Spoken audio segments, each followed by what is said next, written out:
Yeah, which it wasn't that long ago, which is like crazy. But I think for me, it really was like a very seasonal thing. I mean, like I said, I was 38. And so you go through seasons where you're super excited. You love it. It's very fun. You have all the freedom that you get from being like single and you're like, yes, I love this. And then there's other seasons where you look at your friends and you feel like, for me, there was this point where like, I just felt like I was being left behind. Like, I was like, all my friends are getting married.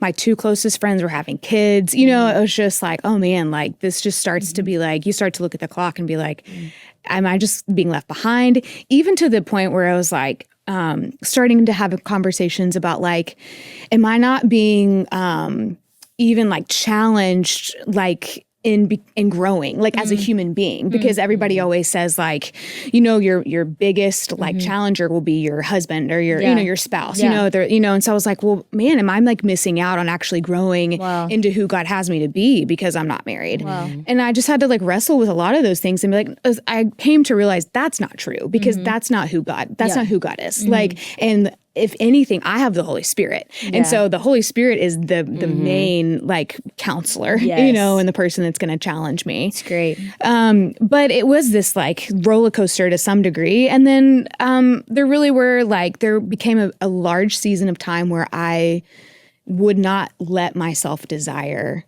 a husband or a relationship because it just became too painful. Wow. Like, and I was just like, it's easier to just not want it. Like, and just be like, great, I'm happy with my life, which is true to some degree. Like I was so satisfied in so much of my singleness until 2 years ago, and at the Grove, our women's conference at Passion, I was asked to speak on a panel, which is not like that's very normal, but I was like the person on the panel to speak about singleness, which you kind of become like the spokesperson for like don't singleness. You love when you become a spokesperson for something you never signed yourself up to be a spokesperson for? Yeah. You're like, okay, but then you're like, okay, but like, it's like anything. It's like your story. Like everybody has their own story and God has you in that space to speak to other people who are walking through that thing. And it's like, I want to embrace this. I don't want to despise what the life that God has given me and the opportunity he has given me to help other people walk through this same season.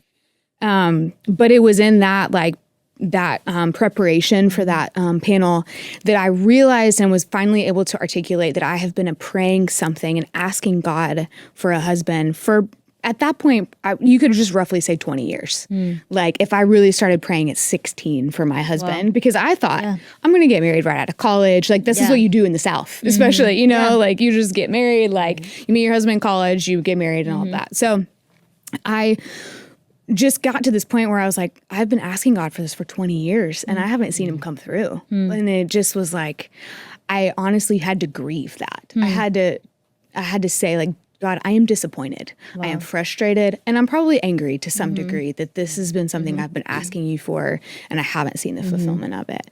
But in doing that, in like admitting all of that and being honest to God, he's just started to wake up that desire again. And I was like, I don't want this to be dormant anymore. I'm going to actually start leaning into this more and praying specifically for my husband. Whether he shows up or not, I'm going to be like, hey, these are the things I would love to see, like the characteristics. And so I just started journaling like throughout that year and just being like, okay, this is like what I want. Like I would love him to be funny. You know, I would love him, you know, to love people. I'm an introvert. I would love him to be an extrovert and a lover of people because I think that would be a really good challenge for me. You know, like just so like things like that. Knowing y'all too. Exactly. Like that's the thing. And so like, and we were friends at that point, but I didn't know it was him until like later in that year.